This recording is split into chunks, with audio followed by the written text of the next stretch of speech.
This episode originally aired as a part of my other podcast, Project Shadow. Over there, I have been doing world-building content for a while, and I'm currently moving it all over to this new podcast. New episodes will be appearing soon. I am currently making all of my old content, including Worldbuilding 101 and Worldbuilding 201, available on this podcast as Season 1 and Season 2 of Mythweaving. I hope you enjoy, and don't forget to have the fun. We've talked about religion, and we've talked about mythology. But now, if we're really going to dig in, we need to talk about the Jungian archetypes. And this is an overly exhaustive topic that we could spend literal years on. Because we could go through all of the different things that he talked about with dream interpretation and all the rest. For the purposes of our discussion today, we're going to talk about the big ones. The shadow, the Anima Animus, the ego, the threshold guardians, and the tricksters. So let's talk about Jungian archetypes on today's episode of Project Shadow. Can you hear me? I have something to say.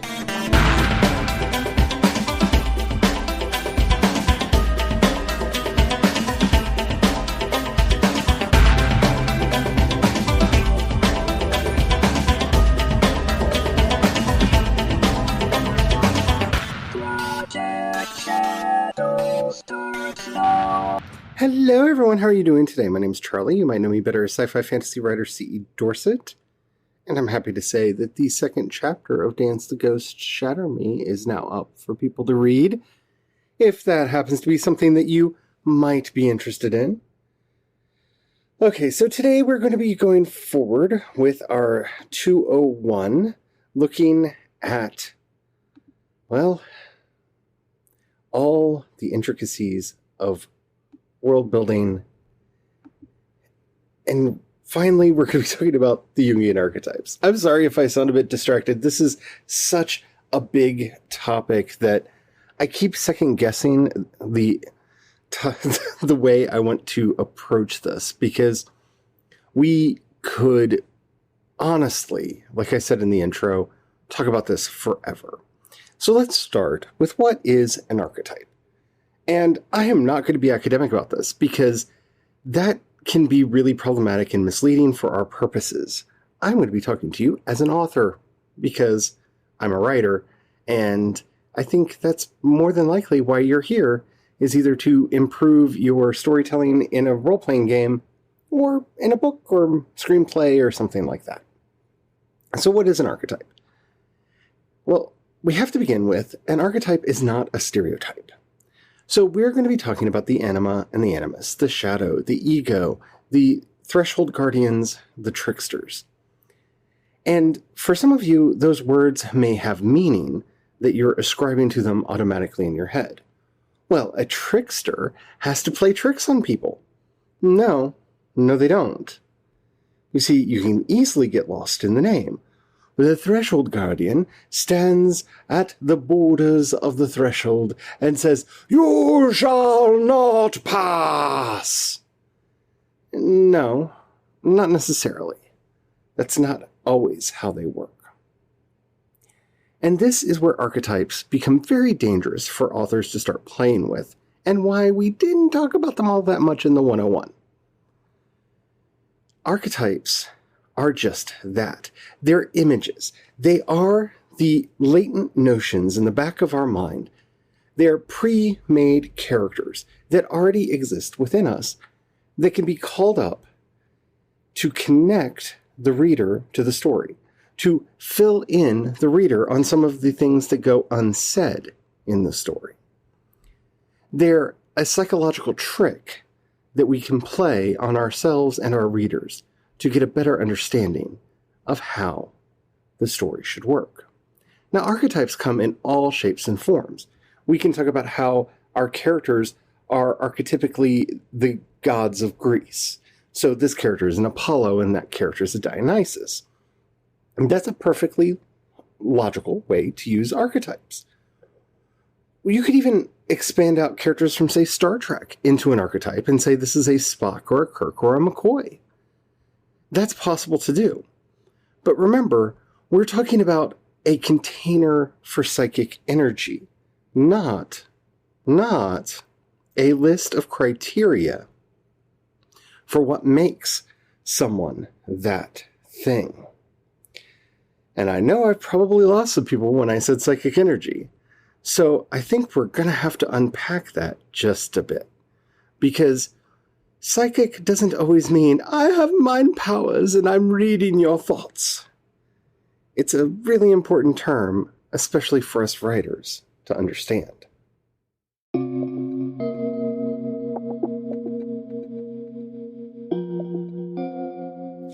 Now, when I say that a character is a vessel of psychic energy, I'm sure that brings up all manner of thoughts in your head as to what that could possibly mean.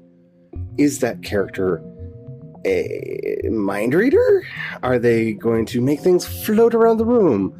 Can they cause things to burst into flames with the powers of their mind? Are they going to read a crystal ball? Now, our characters may be doing some of that, especially if we're writing fantasy or paranormal or supernatural fiction. But, generally speaking, when we're talking about psychic energy as a writer, we're not talking about those kinds of psychic energies. We are talking about the subtle energies that actually work inside our minds. That basic power that flows through all of us, that has certain characteristics, certain flavors. Some of these are easier for us to recognize than others, so let's start very simple. Love is a psychic energy. You know it when you feel it, but it's kind of difficult to express in words. Hate is a psychic energy. Compassion can be a psychic energy born through specific practice. Pity is a psychic energy that looks down on others. These emotions are the basic building blocks of liminal energy, of this psychic energy that we're talking about. Now, I'm not talking about spooky stuff here. Please do not think that I am talking about spooky stuff.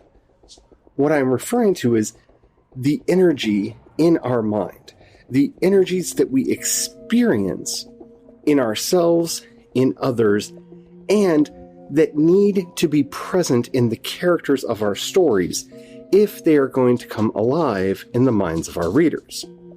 If we are not doing everything that we can to imbue them with these psychic energies, then they will remain flat on the paper. Now again, I know what that sounds like. We're making artifacts all Warehouse 13 style, but that's not what we're talking about at all. This is where the archetypes come in. So, before we get into Jung and some of the deeper topics at hand, let's talk about the Greek gods, because I think everybody is familiar with them. When I say Venus or Aphrodite, a certain image comes into your mind, yes? She's a seductress. She's beautiful. She has the powers of love flowing through her. She's in a bad marriage with a brutish man who doesn't respect her. She got into an argument with a couple other goddesses over a golden apple that caused the Trojan War. All of these things and many more may have popped through your head when I mentioned Aphrodite. That is a collection vessel. All of those energies just got bound up together into a simple composite in your head. A vessel that contains love, lust, desire, and desirability. And we named that Aphrodite. So, when you invoke Aphrodite in your work and create that sultry, sexy character who is all about bringing people together and having the love, whether that's the romantic love or the, body love, you are invoking the energies of Aphrodite. When I say Apollo, a lot of things may have gone through your mind because there are so many conflicting stories about Apollo. But they all share one theme in common. Apollo is a character who gets stuck in his own head. Whatever he thinks is right, and he will pursue that at all costs. Whether that's for the betterment or for the worst, he will proceed after his goals until he gets what he set out for. All of that is characterized by Apollo. Now, you may see him as a much drier figure, especially when compared and contrasted to a Dionysus. But those are all the container energies that we're talking about here. So you don't have to hold on too tightly. Remember, if you're just writing stereotypes, well, the character is going to be flat no matter how fleshed out that stereotype is. So don't do that.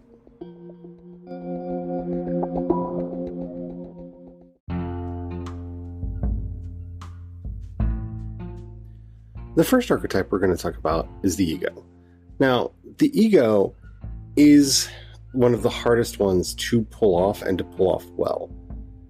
So if you remember from our World Building 101 that we did, and if you didn't get a chance to listen to that, I'll put a link to the Spotify playlist down in the show notes.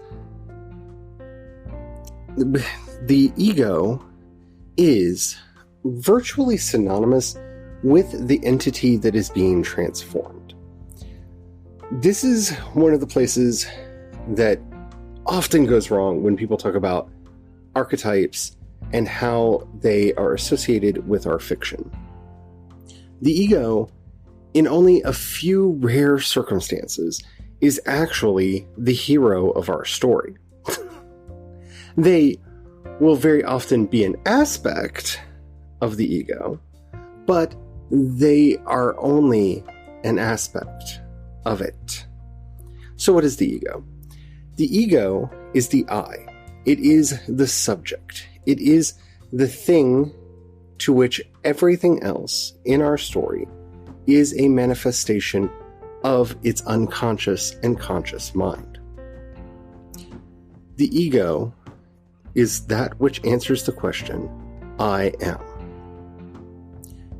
In a well-written Star Trek series, the ego is generally the Federation, the ship, or the station on which the story takes place, not the characters themselves.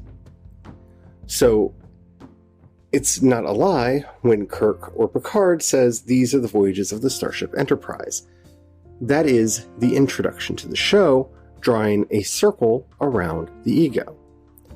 The vast majority of what we're going to be talking about is what happens to the crew of the Starship Enterprise. Now, we will be talking about how it interacts with the world and the galaxy and all the other races that we encounter along the way. But we are not dealing with Earth politics. Even when Deep Space Nine went to Earth, the topic, the ego, was still Deep Space Nine.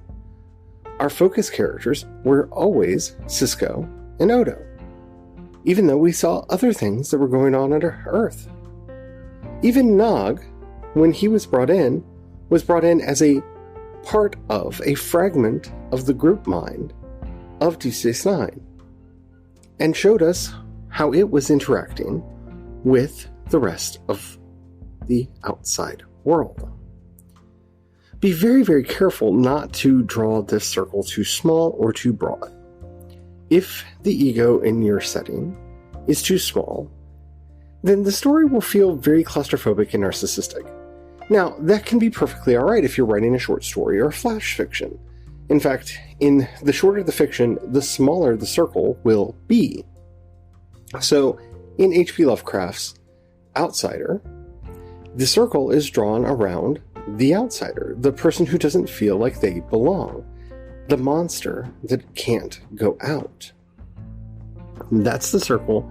It's very tight, it's very confining, and it allows for the claustrophobic nature of that story to work, and work quite well.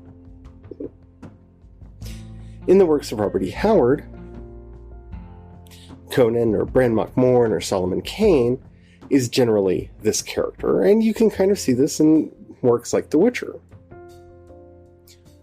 because they are the primary character in which we are concerned. But we meet other characters and show how that gets expanded out. Tolkien doesn't have a singular I in any of the books. And this is what can make his work a little bit hard to get into for some people. The circle, the ego, is the entire world. And so everyone is merely acting as an aspect of the group consciousness. And it makes the stories feel a bit impersonal and detached. So bear that in mind when you're creating your characters and when you're creating your world itself. But the ego is very important because everything else will be related to it in some way. And that relationship determines everything else.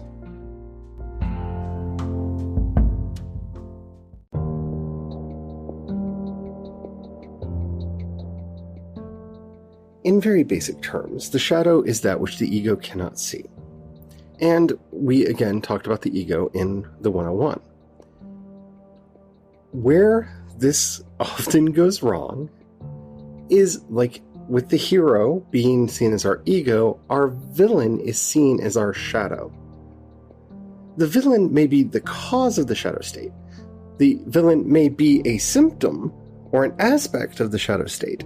But again, unless you're writing a very simple moralistic tale, and there's nothing wrong with that if you are, but unless you're drawing a very simple moralistic tale, the villain is not your shadow. Because the shadow should represent all of the things that the character, our hero, our ego, cannot see themselves doing. Everything that they have ruled out lives in the realm of the shadow. A very good example of this is on Deep Space Nine, who did this so well. It's Section 31.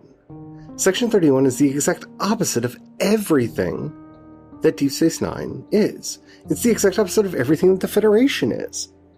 Whereas the Federation does everything, for the most part, in the open, and by the book, Section 31 lies, deceives, and does everything that it can to just be a clandestine organization. If you were to look at something like Avatar: The Last Airbender, which does this so wonderfully well, the ego actually covers all of our main characters, so that would be Aang, Sokka, Katara, Toph, and Zuko.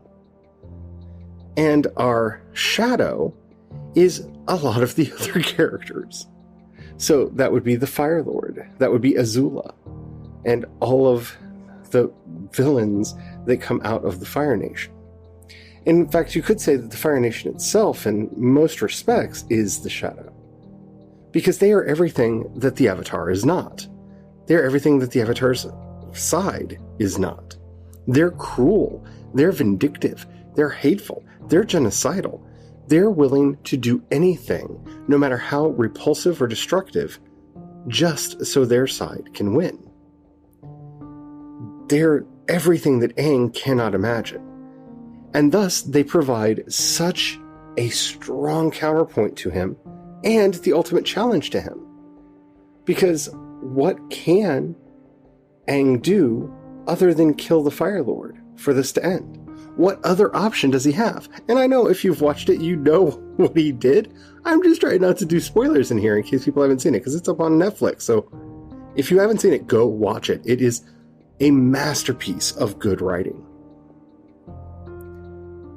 But because he is the exact opposite, he makes for a powerful villain. The Empire in Star Wars shows where this concept can really fall flat. The Emperor, is not exactly the opposite of Luke Skywalker in the Rebels.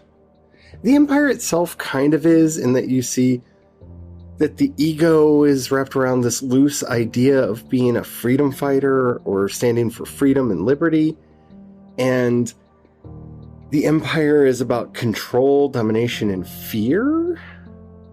But yeah, it's not going to be exactly that easy. And that's kind of why the Empire feels flat. Vader could be seen as an aspect of the dark side, because he is primarily the main adjutant of the dark side. But he plays more of a threshold role, which we'll talk about in a little bit, than he does a shadow role. He is not exactly the shadow of Luke or any of the other characters. He is that which stands in the breach. So be careful how you draw these circles, and remember to make them opposed to each other without being cartoonishly so. Because if a cartoon like Avatar, which with its simple, straightforward sense of humor can pull this off, you definitely can in your fiction.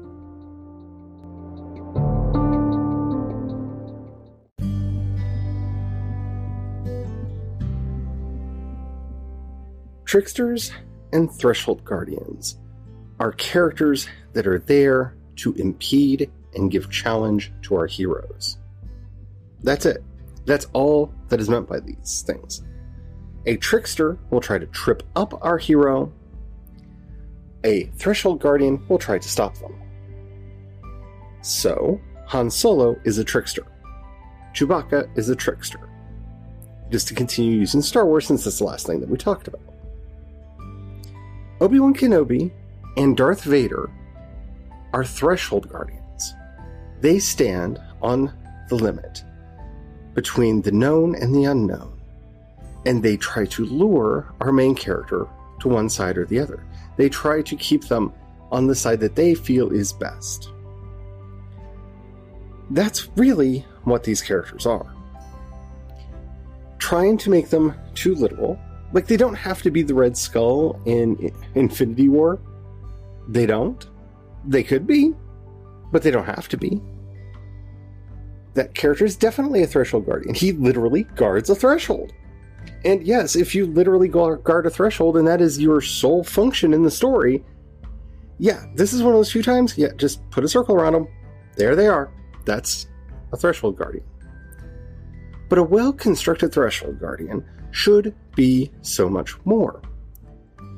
Gandalf, in the Lord of the Rings series, is a brilliantly designed Threshold Guardian. He stands between the humans and the Ainur. He has seen the beginning. He has seen the end. He knows where everything came from. He was there at the beginning. He fought in the war when Melkor led his revolt. He remembers the First Age. He was there during the war with Melkor and the giant and the dragons. He was there as Sauron rose to power, and we have the Second Age and the Great War that defeated him. And he is still here in the Third Age, struggling to make sure that this limit is not crossed. And yes, he very archetypally and stereotypically has his Threshold Guardian moment. I mean, it's infamous by now, right? You shall not pass. I quote that a lot because it is the archetypal Threshold Guardian. But it's more than just stopping the Balrog from catching the others. He is the gate to wisdom. He is the gate to knowledge. He guards the threshold that tricks Bilbo into coming through. He guards the threshold that starts the whole thing off. If he hadn't gotten Bilbo to go along, Bilbo would have never found the ring. Gollum would have kept it hidden under the mountain, and the events of our story may have never happened. Because he guarded the threshold. He guarded the gate. He opened the door, and he let them through. Sometimes your Threshold Guardian is quite literally Fluffy from Harry Potter and the Philosopher's Stone. A dog that stands at a gate and keeps people out. Because literally, he's a Threshold Guardian. But Iroh, from Avatar The Last Airbender, is a brilliantly constructed Threshold Guardian. He has such wisdom and power and strength. He knows things that he is slowly and carefully sharing with others and making sure that they have access to these powers, to this world that he has to share with them. And through his control of that knowledge, which is the gate. He allows Zuko to find the path that he needs to walk. He subtly helps Aang and all of the other characters find where they need to be. Tricksters are very simple. They stand in the way. You have to pay Han Solo to get past him. You have to pay off or trick a trickster to get past them. And that's all they are. They're an impediment on the way, and they're very simple to write. Even though a lot of people overcomplicate them because, well, let's face it, they're the fun characters to overcomplicate because who doesn't like writing a good trick? Who doesn't like messing with our characters? That's why I spent more time talking about the Threshold Guardians, but if you want me to do another episode where I talk more about tricksters, I will gladly do it. But it is what it is.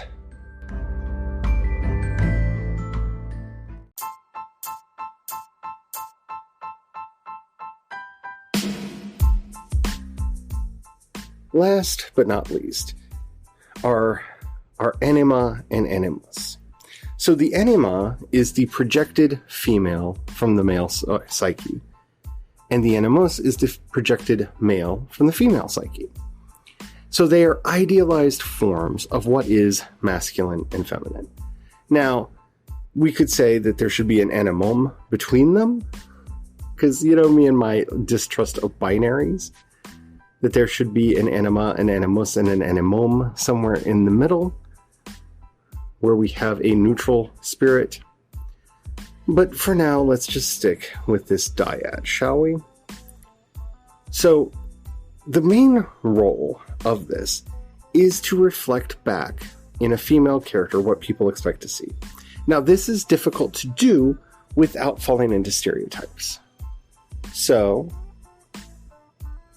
we have to do our stories very carefully, writing our characters so that they're fully fleshed out. The same thing with our male characters. It's very easy to stereotype them as well. So the question that you have to ask if you're wanting to embody these characters into your world is, what is ideally feminine in this setting and what is ideally masculine in this setting? And if you're like me, what is ideally androgynous or non-binary in this setting? Because I feel that that needs to be there too.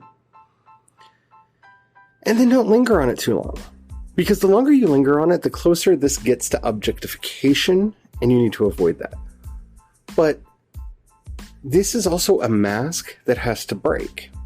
Because your male character, say you're writing a romance, your male character will project his anima onto the female character, and she will project her animus onto him. And it's only love when they realize that that projection is a lie, and they see through the lie, and now they can see each other for who they are. Until you get to that point, they're not actually in love, they're in infatuation. So, be very careful. Be very careful not to stereotype. That's why I save them for last, because in a lot of ways, I feel that they're the most outmoded idea in Jungian psychology. But again, if you want to talk about them more, we can do that on a future episode. I hope this has been helpful. If it has, and you want to know more, let me know. In the show notes, you'll find a link to the voice message system. Keep it short, keep it clean, so I can use it on the show. I would love to hear from you. If you have $1, you can pass my way. Down in the show notes, you'll find a link to my Patreon, my coffee, and listener support. Thank you to everybody who does that. It really does mean the world to me, especially right now with everything being so tight. But if you don't have the money to give right now, or you don't feel like giving, that's fine. But consider sharing something that I do with others. That helps out more than you know. The hardest thing to do in this world is to get people to know that you exist. So anything you can do to help with that, you are a golden, blessed person in my book, and I am forever grateful. Alrighty. If you want to hit me up on social media, I am C. Dorset on Twitter and Instagram, and you can find links to everything that I do over at projectshadow.com. Thank you so much for listening, and remember, Black Lives Matter, Black Trans Lives Matter.